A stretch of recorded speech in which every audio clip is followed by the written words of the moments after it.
All right, we're going to be answering $1 million question today, which is how do I heal my gut? And we're going to get there. But before we do, I want to start off by saying, please don't make the mistake of assuming that because you don't have digestive symptoms, that you can check gut health off your list. It actually couldn't be further from the truth.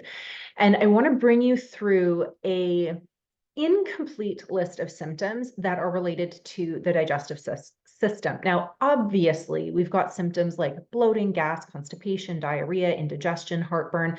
Those are the obvious symptoms that are related to the gut. But then we've got the not so obvious symptoms. And this is why I say don't assume that just because you don't have digestive symptoms, you don't have something going on in your gut. Let's look at this, okay? We've got iron deficiency, anxiety, depression, skin issues, so things like acne, eczema, psoriasis, dandruff, chronic fatigue, autoimmunity, thyroid issues like hypothyroidism, Hashimoto's, weight issues, nervous system responses. So if there's a lot of chronic stress happening, there's also a bit of a bidirectional communication that happens there between the nervous system and the gut. Cognitive issues, brain fog, difficulty concentrating, memory issues, joint pain or stiffness, mood swings, headaches and migraines, muscle pain, itchy anus, especially at night, poor immune function, you're getting sick often or it takes you longer to recover, recurrent yeast infections or bacterial vaginosis, recurrent UTIs or bladder infections, food sensitivities, insomnia.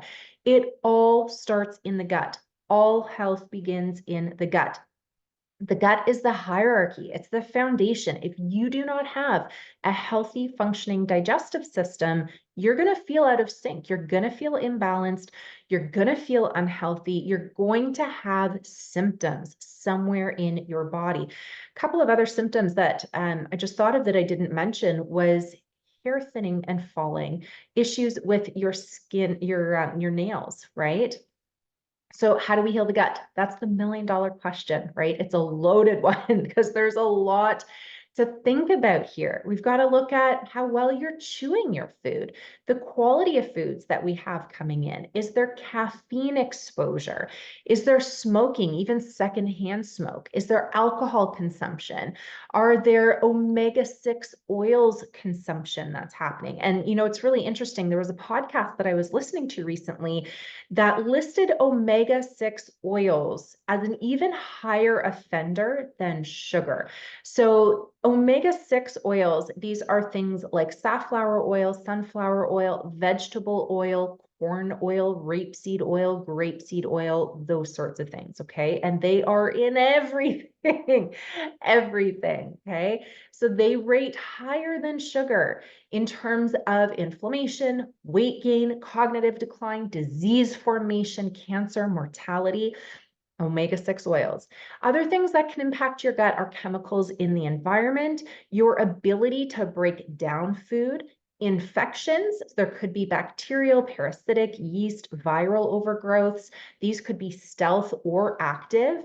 What's your stress picture? If there are large amounts of stress, that's going to cause digestive issues and vice versa. Okay. If there's digestive insufficiency from inflammation, infection, leaky gut, for example, that puts a stress on the body. It breaks down the mucosal barrier. It decreases hydrochloric acid production, that's stomach acid, and decreases enzyme strength and ability. A lack of chewing because you're rushing all the time is also going to impact digestive function. We only have teeth in our mouth. This is the only place where we have mechanical digestion. So if we're not chewing sufficiently, it's going to make it harder for the body to break down and absorb nutrients.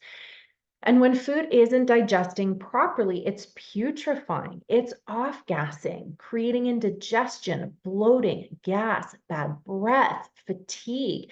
And it makes those scavengers stronger, the bad bacteria, the parasites, the viruses, the yeast, the fungi like Candida. And we can end up with SIBO, small intestinal bacterial overgrowth. We can end up with a Candida overgrowth. We can become more susceptible to parasites, and that's going to further impact our ability to digest our food and the symptoms that we experience. And unfortunately, the answer to how to heal the gut is not straightforward. I wish it were. And actually, the question that we really should be asking ourselves is, how can I find out what's going on in my digestive system? And from there, how is it affecting my health?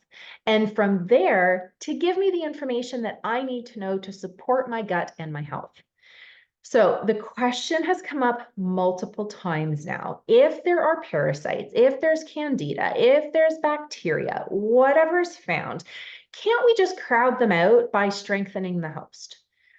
Yes, and we need to strengthen, and we also need to make the environment inhospitable for those scavengers, which means we have to disrupt the biofilm that they put up to hide under, adding in antimicrobials and other factors that prevent their colonization, including binders to eliminate them.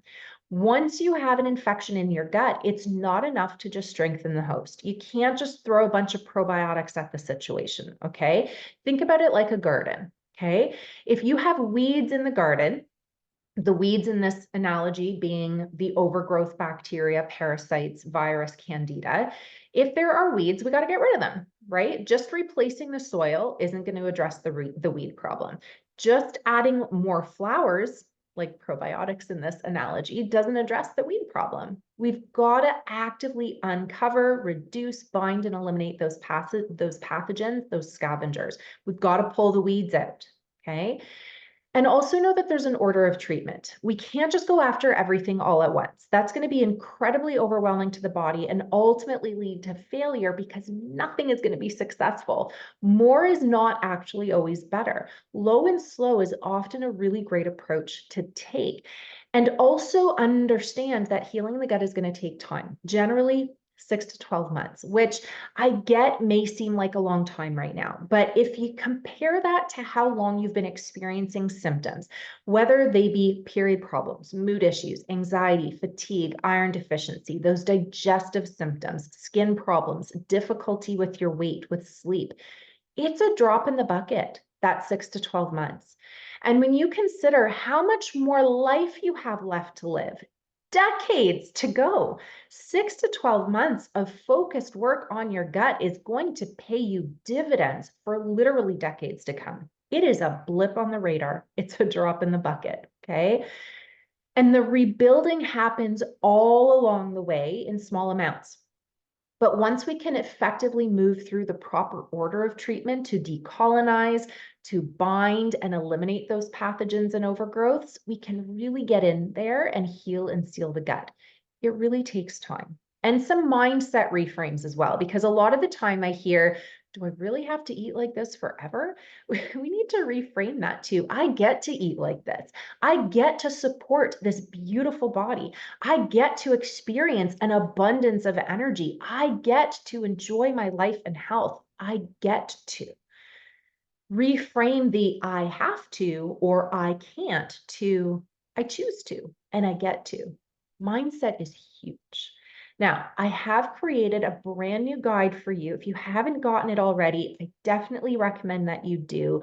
I've linked to it here for you, and you can also access it by commenting gut 411 below, where I give you my ultimate guide to healing your gut in your 40s. And if you're thinking that you're ready to take a deeper dive into your gut health, your overall health with functional testing, you're interested in working with me and my team, you can comment Clinic 411 for information on my testing packages. And I'll also link to that here for you too. I hope that you found this helpful. Make sure to like and follow. Share this with a woman in your life that would find this helpful. Feel free to reach out to me with questions. I'm at stephanie.singh.balancedhealth. Grab the guide that I've linked to. And if you're ready to explore working with me and my team, check out the packages and programs that I offer inside my women's health virtual clinic. In the meantime, have a great day and we'll chat again soon. Bye for now.